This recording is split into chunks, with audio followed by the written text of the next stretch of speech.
Today we shall study about application of junction diode rectifier. In figure 1a, the half wave rectifier circuit is shown, and in figure B, the pulse diagram is shown. Now we shall discuss about this rectifier. From VI characteristic of a junction diode, we see that it allows current to pass only when it is forward biased. So, if an alternating voltage is applied across a diode, the current flows only in that part of the cycle when the diode is forward biased. This property is used to rectify alternating voltage, and the circuit used for this purpose is called a rectifier. If an alternating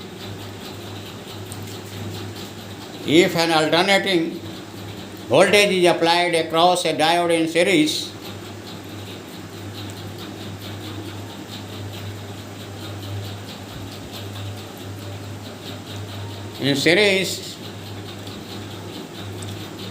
with a load at pulsating voltage will appear across the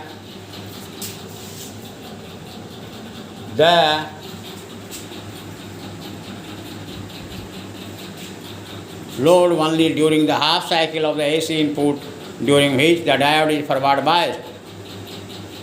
Such rectifier circuit is shown in figure 1a. It is called a half wave rectifier. The secondary of a transformer supplies the desired AC voltage across terminals A and B. When the voltage at A is positive, the diode is forward biased, and it conducts. When A is negative, the diode is reverse biased, and it does not conduct. The reverse saturation current of a diode is negligible and can be considered equal to 0 for practical purposes.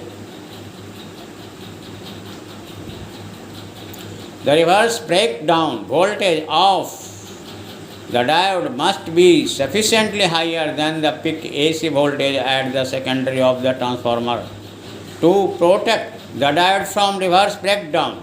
Therefore, in the positive half cycle of AC, there is a current through the load resistor RL, and we get an output voltage as shown in the figure 1b.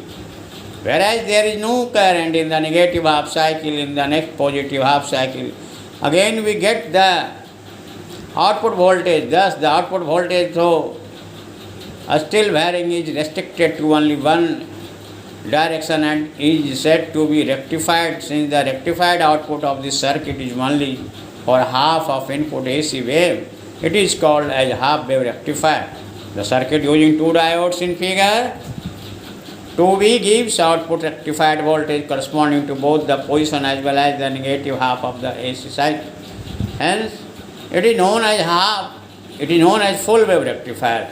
Here the P side of the two diodes are connected to the ends of the secondary of the transformer.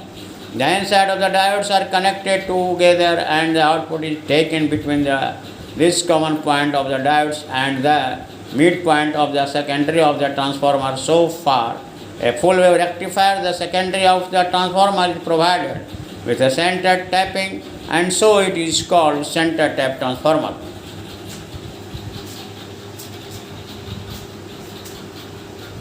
The figure 2a is a full wave rectifier. In these two diodes are used, diode D1 and D2, and the pulse wave is shown. The voltage rectified by each diode is only half the total secondary voltage. Each diode rectifies only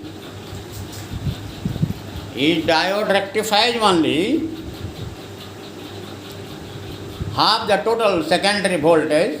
Each diode rectifies only for half the cycle, but the two do so for alternate cycle. Thus, the output between their common terminals and the center tap of the transformer becomes a full wave rectifier output. Note that there is another security of full wave rectifier which does not need a center tap transformer but needs four diodes. Suppose the input voltage to A with respect to the center tap at any point, at any instant is positive. It is clear that at that voltage at B being out of phase, will be negative, as shown in figure 2b. So diode D1 gets forward biased and conducts, while D2 being reverse biased is not conducting.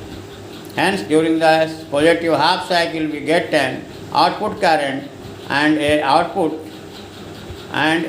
voltage across the load resistors RL, as shown in figure 2e. In the course of AC cycle, when the voltage at A becomes negative with respect to center tap voltage at B would be positive. In this part of the cycle diode, A would not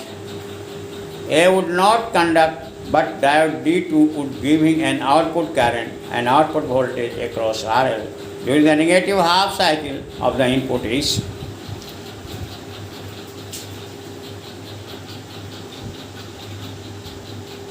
Thus, we get output voltage during both the positive as well as the negative half of the cycle. Obviously, there is a more efficient circuit for getting rectified voltage or current than the half-wave rectifier.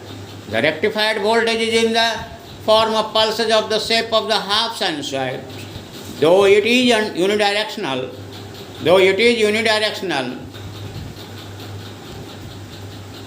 it does not have a steady value. To get a steady DC output from the pulsating voltage, normally a capacitor is connected across the output terminals. One can use an inductor in series with RL for the same purpose, since these additional circuits appear to filter out, but these AC ripple and give a pure DC voltage, so they are called filters.